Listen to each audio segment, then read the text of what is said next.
Good morning, everybody on YouTube, or evening, or whatever time of day it might be. I've got a request. I've got a question to ask about this old '69 Chevrolet Impala that I've got sitting outside the shed. And to be honest with you, I've been fishing for somebody to ask about that. You'll notice it's always in the background. Sometimes I'm fooling around. I've been waiting for somebody to ask about it.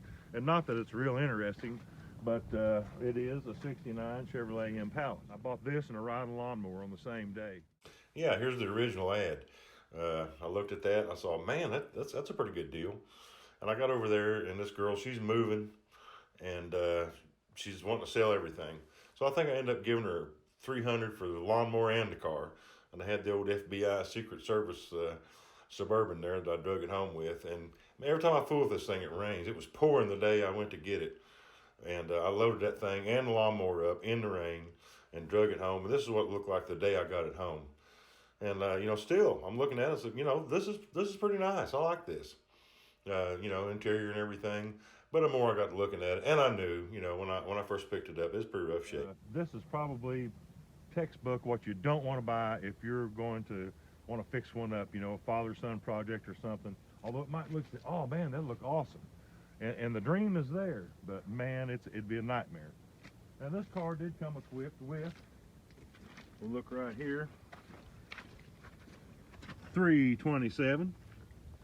That's pretty nice. It did have a 2-speed power glide. It is a factory air conditioned car. And at first glance, man, that's pretty good shape. And now I've got firewood stacked on top of it, and that's how bad of a shape it's in. I've stacked firewood on it to keep it dry because you're not going to hurt anything. A lot of rust. The frame's pretty solid. I put these wheels on here. It's just kind of propped up. The tires go flat.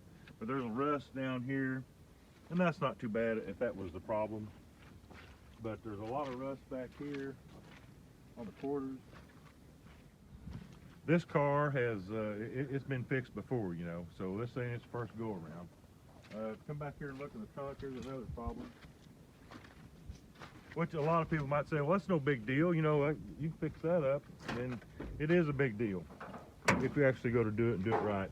You see back here, this quarter's completely gone. This trunk lid, this trunk floor, this stuff here, that's just rust. That's the gas tank right there. I got some spare parts and stuff in it. You got holes in here. This is bad. When they're like this, that's a bad situation. See, you don't want that. This back here, this is bad. This will be a good parts car. You see this trunk lid here? Bad. Rat nest. Terrible situation, okay?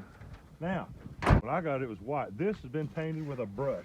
I come out here with some leftover paint I had, and I just painted it with a brush over dirt and all. Now, so I'm gonna make a yard ornament out of this thing. It's got pretty good bumpers, and I got the tail lights and some other trim, but if you come over here, it's a little muddy out here today. Well, I killed all this grass and stuff around here, and now rain, snow, that's melting. No, there's no grass. Now it's mud. So I might have got a little bit too crazy with it, but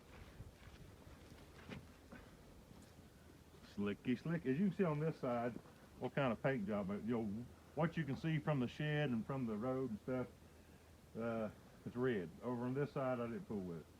And I had said that it's a 327 2-speed power glide. That stuff, the drivetrain, is long gone. It's got the rear end in it, but no motor or any accessories. No power steering pump, no power steering hoses, no alternator, stuff like that, air conditioning stuff, radiator, all stuff's gone. There's nothing underneath the hood, Everything they could rob off of, it's already been robbed, and I've been robbing some stuff off of it, but maybe if it was a '69 Camaro or something that you could buy a lot of parts for, I mean, you can just about have a VIN number and a data plate and all that stuff off of a Camaro and build one starting from nothing. Parts are a little bit harder to find for these '69 Impalas.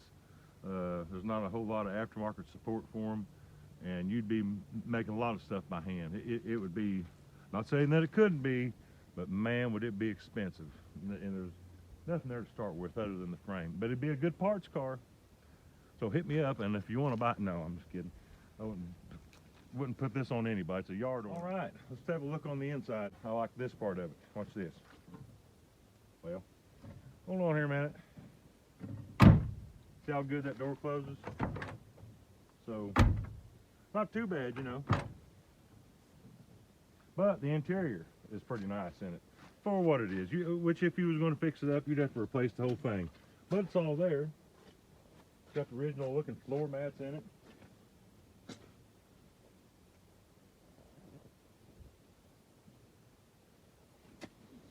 Door panels.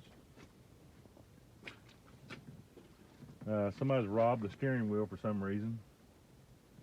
But all the glass is in it. The windows roll up and down. The doors open and close good. Well, that's about all there is to say about it, really. It's rough. It's a rough car, and it's like I said, this is textbook. A lot of people would see this, say, oh man, or some people would see it, like, man, we'll fix that up. Maybe they watch some of these shows on TV where they fix one up in 30 minutes or an hour, or you know, in a few episodes. It really don't happen like that in real life. There'd be a lot of heartbreak when you start cutting into something like this and see what a mess it is, you know. And you'd have to have another car or something like that. But this would be a good parts car, invaluable if you had one that was in pretty good shape and needed restored. Just little pieces of trim, you know, little pieces of chrome and stuff that would be way expensive if you go to buy just a little piece, you know, aftermarket or reproduction or off something. If you already had one here, and so, oh, I can get this piece and maybe get it re-chromed or refinished or something. Yeah, invaluable for something like that. But that's the story of the '69 Chevrolet Impala. And thanks for watching, and tune in again next time when I'll be there in a hurry. You don't have to worry. I don't know what I'm going to be doing.